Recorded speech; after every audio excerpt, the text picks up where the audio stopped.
იდეა განსაკუთრებით მომწონს. ნამდვილად განსაკუთრებულად მომწონს მეც. პრაქტიკულია, მარტივია. Დარჭირდება ბევრი ფიქრი, როგორი საწოლი შეუძინა შენს მეორე გატენილი არის საჩუქრები, რაც ყველაზე ძალიან უხარია ალბათ მშობელს მაგდროს. ნამდვილად.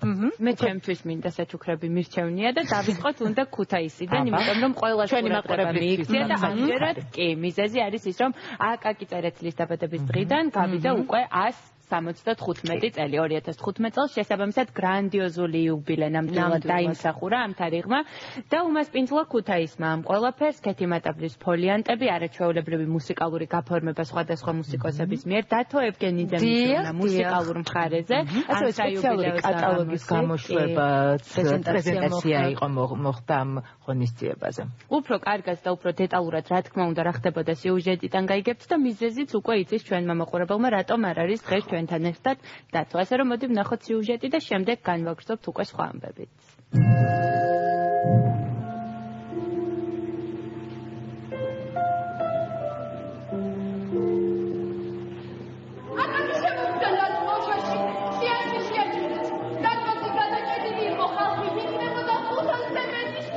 აკაკი წერეთელი გუშინდელ კონცერტს არ დასწრებია, თუმცა რომ ენახა აუცილებლად იტყოდა.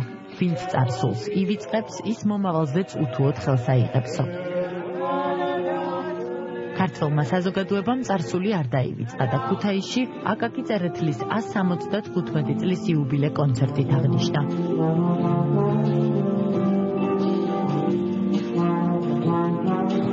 ძალიან დიდი მადლობა მინდა გადავუხადო იმისთვის, რომ 21 საუკუნის საქართველოში აკაკი წერეთელი უყვართ, ახსოვთ და აფასებენ მას.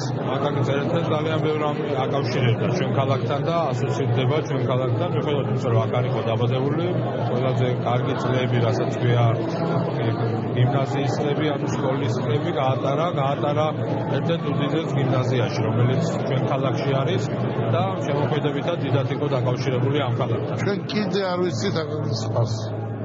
აკაკის ფასი არის აუცილებელი. ეს არის ის პიროვნება, რომელიც საქართველოს არის გაიგიებული. ყველამ არის ის, მაგრამ ილიაზე უამრავი გვირგვინები იყო და აკაკიზე ერთი გვირგვინი იყო მარტო. ალეია გუნია მაშინეს თავის თავზე აიღო, ერთი გვირგვინი იყო აკაკის საქართველო. პოეტის, მწერლის და საზოგადო მოღვაწის ცხოვრების მნიშვნელოვანი ეპიზოდები ცნობილმა მსახიობებმა გაითამაშეს. მგონიათ, რომ მაშინელი მშობლები უბურო ყოფილიყო. და შვილები ღებანდელ დედებზე ნაკლებად.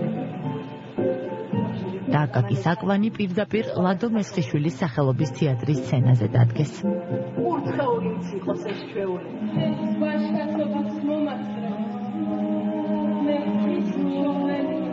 ისტორიული თეატრის ფოიეში პოეტის ცხოვრებისა და შემოქმედების შესახებ შექმნილი გამოფენები და წიგნის პრეზენტაცია მოეწყო. იქ მისულმა დამთვალიერებელმა ნახა ქეთი მატაბელის ფოლიანტების სახელწოდებით ცაფირუს ხმელეთს ურმუხტო და გამოფენა სახელწოდებით აკაკი ქართულ ხელოვნებაში.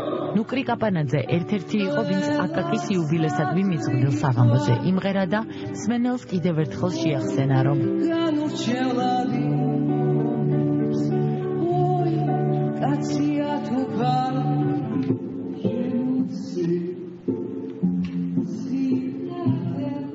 გუშინდელ საღამოს მუსიკალურად დავით ევგენიძე აფორმებდა.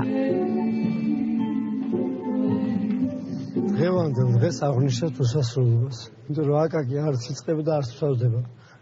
იყო, არის და იქნება. ხშირად უნდა შედგეს ასეთი საინტერესო საღამოები, იმიტომ რომ მრავლად ყავდა ჩვენი სამაყო ქვეყნის შვილები. ძალიან კარგი და საინტერესო და გემოვნებით გაკეთებული სპექტაკლია და რა თქმა უნდა იმართებოდეს ხშირად ასეთი ღონისძიებები, იმიტომ რომ ვფიქრობ, რომ მაყურებლისთვისაც ძალიან საინტერესოა და აუცილებელი, ისევე როგორც ხელოვანი ადამიანებისთვის. აკაკის გოსნობაზე რა უნდა თქვა? იმაზე დიდი თვითონ რო თქვა, ცაფირუს ხმელეთს ურმუხტო. ჩემო სამშობლო ხარო, ჩვენი სამშობლოს გალაღება, როგორც უნდა აკაკის, როგორც ღეროდა აკაკი და აკაკის ყველაზე დიდი სათაყვანო ქუთაისი იყო და მე მჯერავს, რომ ჩვენი ქუთათურები ძალიან გალაღებული არიან. ეკაკახიანისა და მაია ჯაბუას სულიკომ კი მაყურებელში განსაკუთრებული ემოციები გამოიწვია.